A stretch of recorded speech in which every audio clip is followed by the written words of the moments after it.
আসসালামু আলাইকুম আমার ভালোবাসার বন্ধুগণ, শ্রোতা দর্শক। তো সত্য কথা বলতে কি, আপনারাই আমার ভালোবাসার বাগান। তো আপনাদের সামনে উপস্থাপন করছি একটা ছড়া কবিতা। আমি যে জন্মদিন পালন করার ট্রেন্ড কোনোদিনই ছিল না। অজপল্লীতে আমাদের জন্ম, তো সেখানে ওই সমস্ত কালচার ছিল না। পরবর্তীতে এমন কোনো কৃতি ব্যক্তিত্ব হতে পারিনি। বড় হয়ে কর্মজীবনেও কোনো দিন এটা পালন হয় নাই।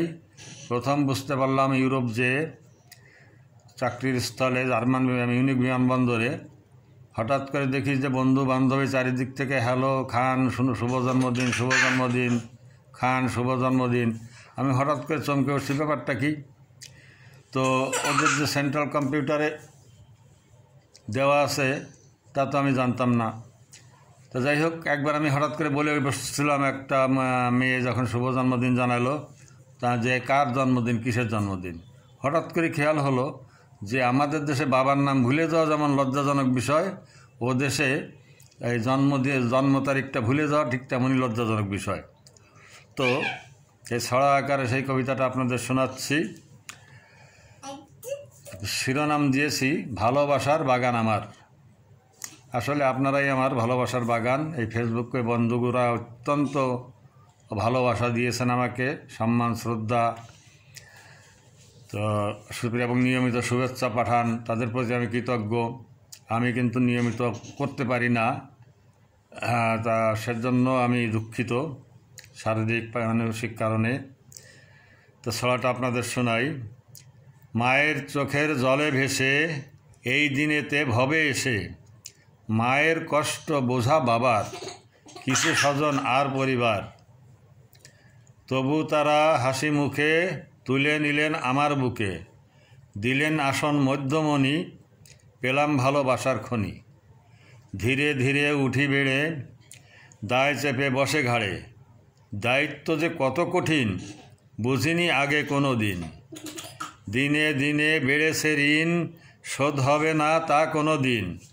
জীবন থেকে আরেকটি সাল নীল বিদায়, অর্জন বিফল। নীরবে নিভৃতে কখন যাব ছেড়ে মায়ার ভুবন, ভালো থেকো দান স্রষ্টার, ভালোবাসার বাগান আমার। কালের চক্রে বিলীন স্মৃতি, ইতিহাসের হবে ইতি, ভুলে যাবে স্বজন যত, মুছবে তাদের দিলের ক্ষত।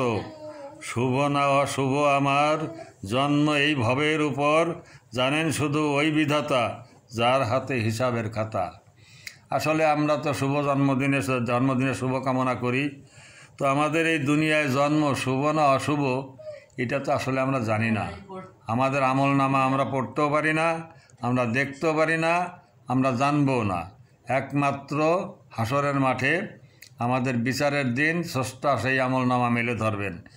তো এই দুনিয়ায় এসে আমরা কৃতকার্য হলাম না অকৃতকার্য হলাম, তো সেটা আসলে আমরা কিছু জানি না। আমরা আমাদের যার যার ইচ্ছা মতো করে যাচ্ছি কাজ। কেউ চেষ্টা করি ভালো করবার, কেউ ইচ্ছা করে গাফিলতি করি, নিজেরাও করছি। অনেক পাপ ভুল আছে, ত্রুটি বিচ্যুতি আছে, ব্যর্থতায় ভরা জীবন। তো পূর্বপুরুষদের ঋণও শোধ করার মতো না। তাদের কাছ থেকে যে স্নেহ মায়া মমতা পেয়েছি তার কোনো একটা বিন্দু পরিমাণ পরিশোধ করতে পারিনি। তো এই জন্য তাদের মাগফিরাত কামনা করি। আর আপনারা যারা আমাকে এই যে ফেসবুক বন্ধু আছেন, আত্মীয় স্বজন আছেন, পরিবার পরিজন, প্রত্যেকের প্রতি শুভকামনা রইল। এখন বিদায়ের সময় হয়ে গেছে, এই 7 দশক ছুঁই। অতএব এটা এখন বোনাসের স্বাভাবিক আয়ু পার হয়ে গেছে, বোনাসের উপর আছি। সৃষ্টিকর্তা কতদিন আপনাদের মাঝে আর রাখবেন। যদি সুস্থ থাকি, বেঁচে থাকি, আপনাদের সঙ্গে যোগাযোগ থাকবে। আশা করি আপনারাও যোগাযোগ রাখবেন। সবার জন্য শুভ কামনা করে আজকে মতো আমি আবার বিদায় নিচ্ছি। আর একটা সাল পাবো কি না একমাত্র স্রষ্টাই জানেন। আর এই আমল নামায় কী আছে, সাফল্য না ব্যর্থতা, তাও তিনিই জানেন।